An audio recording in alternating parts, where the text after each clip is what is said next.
ও আমার কাছে আইছে, আনো আমার সাথে উলঙ্গ আমার সাথে আইয়া দাঁড়ে বসে, আমার মানে শরীর উপরে উঠছে, আর এরপর কথাবার্তা দুইজনে কইছে। এর মধ্যে মানুষজন মিলঘরে বই মানুষজন ফ্রি ফায়ার খেলে বা আইয়ে বই একটু ইথায় আলাপ পাইয়ে মানুষজন আইছে। তারপর ধরার পর আরো ও সিকল লইছে। ঘরে একাই ছিল এই নারী। পরবর্তীতে নাজমুল হোসেন নামের এক প্রবাসী যুবক উলঙ্গ অবস্থায় তার রুমের মধ্যে দৌড়ে এসে ঢুকে যায়, এমনটাই শোনা যাচ্ছে লোকের মুখে।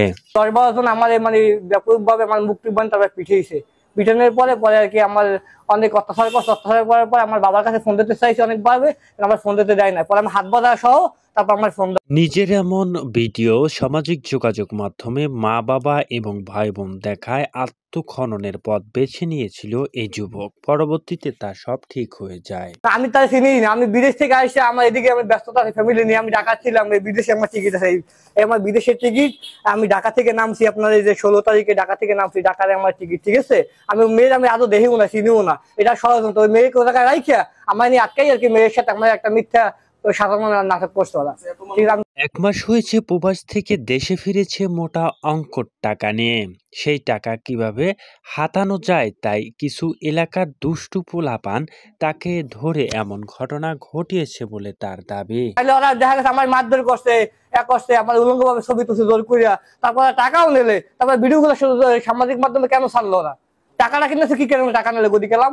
টাকাটা দিয়েছে আপনার কাকসির বাজারে ডাক্তার কবির আছে, তার মাধ্যমে আর কি আপনার টাকা 1 লাখ দিয়েছে, তারা আরো 30,000 টাকা চাইছে। তো টাকা নিয়েছে আর কি আমার পুলিশের কাছে দিয়ে দেবে, নাহলে মেয়ের সাথে বিয়ে করাইবে, মানে জোর জবরদস্তি করে টাকা নিয়েছে 1 লাখ, আর 30,000 চাইছে। সেই 30,000 টাকা দেওয়া হয় নাই, সেই জন্য আর কি ভিডিও গুলো ছাড়া হয়েছে। নাজমুলের পরিবারের দাবি, রাতে যখন রাস্তার উপর একলাই ছিল তার ছেলে, তখনই এলাকার কিছু দুষ্টু পোলাপান এবং বিএনপির নেতারা সহ নাকি তাকে সেখান থেকে তুলে নেওয়া হয় এবং তারাই নাকি এক মহিলাকে ভাড়া করে নিয়ে ঘরের মধ্যে রাখে এবং পরবর্তীতে তাকে বিভৎস অবস্থায় রুমের মধ্যে ঢুকিয়ে দেয়। আমি রাস্তায় ছিলাম, রাস্তা থেকে আমার কলার দই যা ঘরের ভিতরে টাইম না, ওই মেয়ের বাসায় রাস্তায় আপনার ওই জায়গায় যে মুসিকেটা দোকান আছে, দোকানের সাইডে আমি দাঁড়াইছি। দাঁড়ানোর ফলে অন্ধকারে ছিলাম, অন্ধকারে পরে 2-3 জন নিয়ে আমার কলার দই টান দিয়ে ওই ঘরের মধ্যে আমি চিৎকার করছি। মানুষ তখন ছিল না, কিন্তু বাসার ভিতরে যখন চিৎকার করছি তখন মানুষ আর কি ভিতরে আসছে, দেখছে কেমন অবস্থা। কিন্তু ওরা আমার সম্পূর্ণ মানে পরিকল্পিতভাবে আমার মানে মুখ বান্ধে পা বান্ধে তারপর মানে আমার উলঙ্গ করে। তারপর এদিকে ঘরে থাকা ওই নারী দাবি করে নাজমুল ঘরে ঢুকে তার সাথে অনৈতিক সম্পর্ক করতে চাইলে এলাকাবাসী এসে তাদের দুজনকে হাতে নাতে ধরে। মানে শরীর উপরে উঠছে, আর এরপর কথাবার্তা দুইজনে কইছে। এর মধ্যে মানুষজন ও সিকল লইছে, দুনিয়াদারি গদ্দুয়ার মাথায় লইছে। এর মধ্যে মানুষজন আইছে, অনেক মানুষজন আইছে বাদ্যে। জিনে টাকা টোকা কে হইছে না, আর বাবা ইয়ারে নিয়ে গেছে।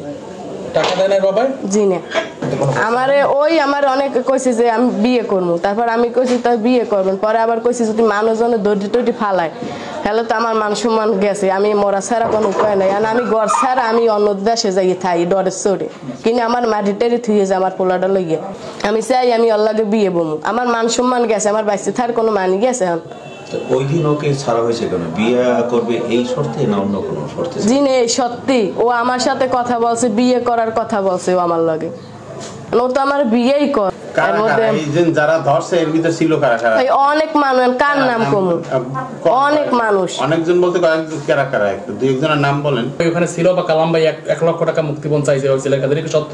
জি না, এর ভিতর ছিল না। আর বাপের কাছে কল দিছে, আর বাপের সাথেও কথা বলছে। মানে এই লোকের আরে বাঁধছে, বাঁধার পর আর বাপের সাথে কথা বলছে। আর বাপেকে এবার মুসিকের আমার আটকাইছে, তা তুমি আও। এরপর বাপে আইয়া আর কথাবার্তা বললে, আর বাপে আরে লইয়ে গেছে। এর মধ্যে কালাম কাকা কোনো ভিতরই আসলে না। এরপর আরো টাকা দাবি করা হয় এর কাছ থেকে। পরে প্রবাসী আরো টাকা দিতে না চাপ দেওয়ায় তার কাছের মূলত ভিডিওগুলো সামাজিক যোগাযোগ মাধ্যমে ভাইরাল করা হয় একটা নাটকের মতন। আর ওরে মূলত তারাই ডাক কিনেছে, তারাই নিয়ে বলতে আছে তুই এই জায়গায় আসছো কেন নারীর কাছে, এই আশায় বিষয়ে। তারপরে ওরে এক পর্যায়ে বাঁধছে, হাত বাঁধছে, মুখ বাঁধছে, পা বান্ধিয়া মারধর করছে, মারধরের পরে একটা ভিডিও তৈরি করছে ওরে উলঙ্গ। টাকা না দেওয়া পর্যন্ত আমার আর ওই ফেসবুক ওই সবকিছু আমি জানি না, সব বাইরে করে গেছে। আমার জি জামাই গেছে, মাই গেছে, আমার মাইকে কি অবস্থা হইবে আমার সব শেষ করে দিচ্ছে। আর আমার মান সম্মান সব তুলে মিশিয়ে দিচ্ছে। নাজমুল জমাদ্দার মূলত নাঙ্গলকোঠা উপজেলার কাকচিরা গ্রামের মূলত হায়দার আলীর ছেলে। এখন আমি মানুষের কেমন মুখ দেখাবো? আমার ছেলে আছে, সন্তান আছে, আমার ফ্যামিলি আছে, আমার এই ভিডিওগুলো সবাই দেখতেছে। এখন যদি আপনারা এটা সুস্থ বিচার না করেন তাহলে আমার মরণ ছাড়া কোনো উপায় নাই, আমি আত্মহত্যা করবো। ঠিক আছে, এটা সুস্থ বিচার না হলে আমি আত্মহত্যা করবো, এই আমার লাশ কথা। অভিযুক্ত বিএনপি নেতা আবুল কালাম দাবি, এলাকাবাসী দাবি করছে নাজমুল তার ঘরে ঢুকে অনৈতিক কাজ করার জন্য ঢুকেছে। এলাকাবাসী হাতে নাতে ধরেছেও তাকে নাকি, এমনটা জানিয়েছেন এলাকাবাসী। আমি গেছি, যাই যখন দেখছি যে ওই জায়গায় মেইলি ব্যাপার, আসতে আমি চলে এসেছি। আমি ওসি সাহেবের ফোন দিয়ে যে এই ঘটনা ওই জায়গায় ঘটছে, এই কথা বলার পরে আমি ওই জায়গা থেকে চলে। এ বিষয়ে মূলত পাথরঘাটার থানার ভারপ্রাপ্ত কর্মকর্তার সাথেও এ বিষয়টি নিয়ে কথা বলা হয়েছে। আমি হাতে পাইনি এখনো, ঠিক আছে, সেটা বলতে পারতেছি না, আমার কেমন জানাই না, ওটা অভিযোগ জমা হয়তো পরবর্তীতে জানা যায়।